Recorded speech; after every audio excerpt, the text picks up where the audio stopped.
ค่ะกราบสวัสดีFCทั้งช่องของสงกรานต์นะคะมื้อนี้จะมีแนวทางตำลาวของพอบ่ประสงค์ออกนามมาฝากค่ะพี่น้องตำลาวของพอบ่ประสงค์ออกนามก็บ่ผิดหวังนะคะเลขดับเพิ่นก็อยู่อีหลีพี่น้องเลขดับก็อยู่แล้วก็จับคู่ก็ให้94ตรงๆเลยค่ะวิ่ง7กับ9กะมาเก้านะคะนี่ค่ะ94ตรงบ่ผิดหวังพี่น้องวันที่2กรกฎาคม69เมื่อคืนนี้นะคะให้94ตรงหลังจากที่บ่เข้านะคะมาหลังจากที่หลุดไปนะคะแต่เพิ่นก็ไปเข้าทางอุบลอยู่ค่ะพี่น้องแล้วก็กอดข้อกันมาอยู่ดอกมือคืนว่านนะคะ18กับกอดข้อกันมาดีอยู่ในตารางเอาในมื้อนี้วันที่3กรกฎาคม69นี้จะเป็นตัวใดเฮาไปฟังเสียงสัมภาษณ์กับพ่อได้เลยค่ะ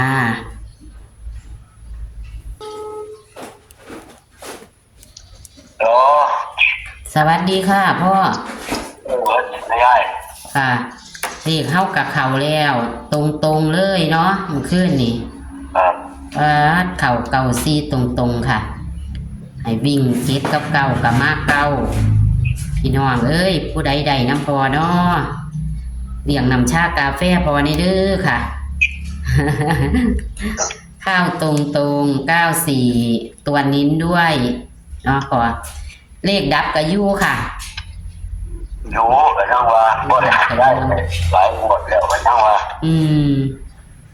ดับทุกหมดแล้วค่ะเลขดับก็อยู่สุดยอดเลย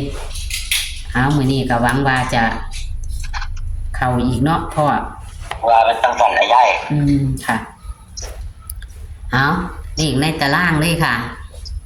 เด็กในตารางมี6มี9มี0มี6มี9มี0 3 4 7 3 4 7แล้วก็8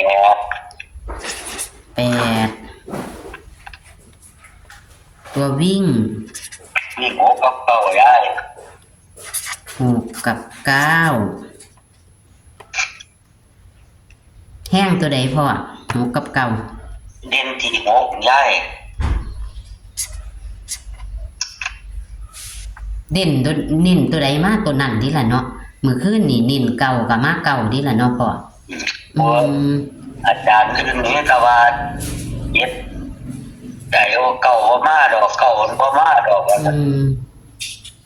มันถึงมือของมันก็มาคือเก่ามันนั่นล่ะค่ะเด็กจังได๋มันก็บ่อยู่กับผมอาจารย์ได้ดอกให้เก่านั่นน้อยนี่ดอกค่ะจับคู่พ่อครูมี6 3 6 4 6 7 6 3 6 4 6 7 90 93 96 90 93 96แม่นบ่พ่อแม่นค่ะ73 74 79 73 74 79 03 04 07 03 04 07ครับครบนะคะมีเบิ้ลบ่ค่ะมื้อนี้เบิ้ลมื้อนี้เอา6 6 9 9นั่นล่ะ66 99เลขดับ5335เด้อดับ5335ครับบนล่างเลยนั่นล่ะคือเก่าน่ะ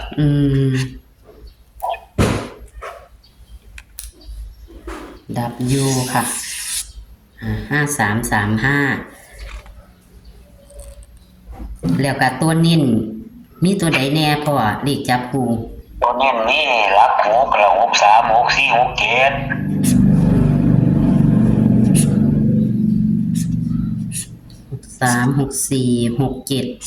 636467ครับ90 93 96จ้ะ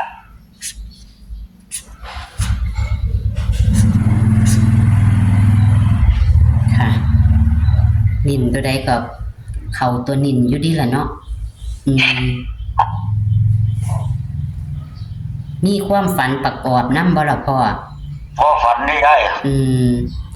ก็มื้อวานก็บ่ฝันดิเนาะ บ่วันก็บ่ฝัน ก็เข้าอยู่มื้อวานก็ได้บ่ฝันก็ได้ แม่น มันฝันดีแต่มือพุ่นแล้ว ตอนนี้กันวันที่เขาอีกที่เรามาแล้วจ้ะ ค่ะ ขอให้เข้าคือเก่าล่ะเอาก็สิขอบคุณพ่อเด้อค่ะ ครับผมครับโชคดีมากๆยก2ลงมาแล้วนี่ ค่ะ ขอให้รวยยกช่องแน่เนาะ แม่น ขอให้เขานำขอให้เขานั่นขอให้มีเอฟซีติดตามหลายๆ คือเพิ่นแน่เถินค่ะ ผู้เฮ็ดก็มีกำลังใจเฮ็ดนี่เนาะพ่อ แม่นคันเลขมันเข้าครับทุยละมันก็ท้อแท้คือกันละยาย แม่นอยู่ดอกค่ะ อยากให้ที่ถือกันละ อ้าวค่ะอ้าวคลิปนี้ก็บ่ได้ทวนลืมทวน วันเบิ่งเนี่ย ก็เดี๋ยวมันนั่นเนาะพ่อ หมดวันแล้วก็มีพลาดอีก ค่ะ มี63 64 67 93 04 07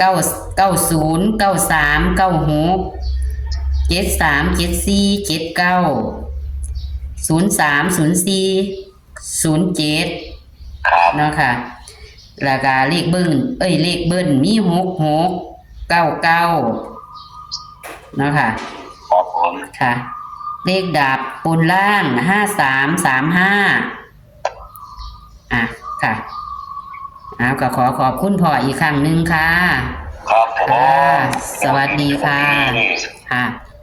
โชคดีเช่นกันค่ะ สวัสดีค่ะ ครับสวัสดีครับยาย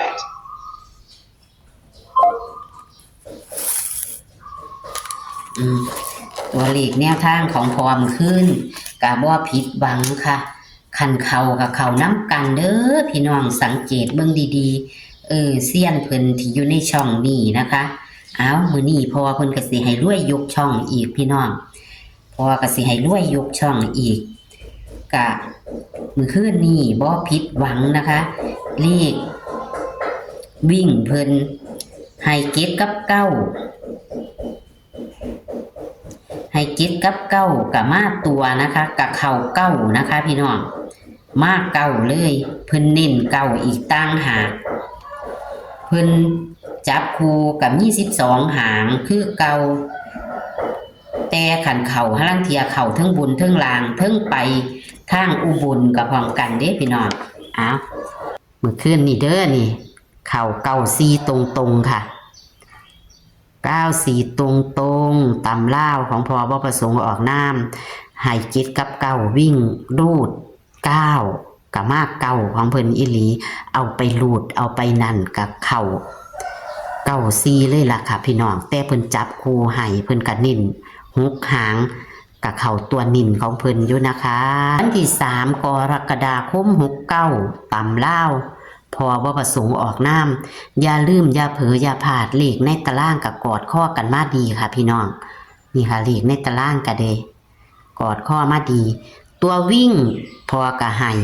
วิ่ง6กับ9นะคะ6กับ9เพิ่นให้รูด6เด้อค่ะรูด6นะคะนี่ค่ะจับคู่กับมี12หางคือเก่าตัวนิ่นเพิ่นคือฉีดปากกาแดงนี่แหละค่ะ6ตัว6หางเด้อค่ะพี่น้อง6หางนี่ล่ะ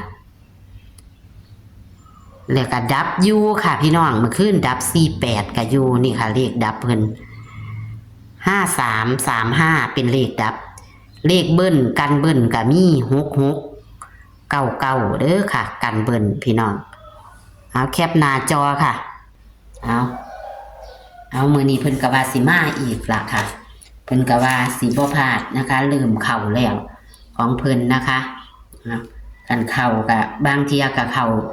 บนลางเลยดีพี่น้องแล้วก็ไปทางอุบลน้ำนะคะ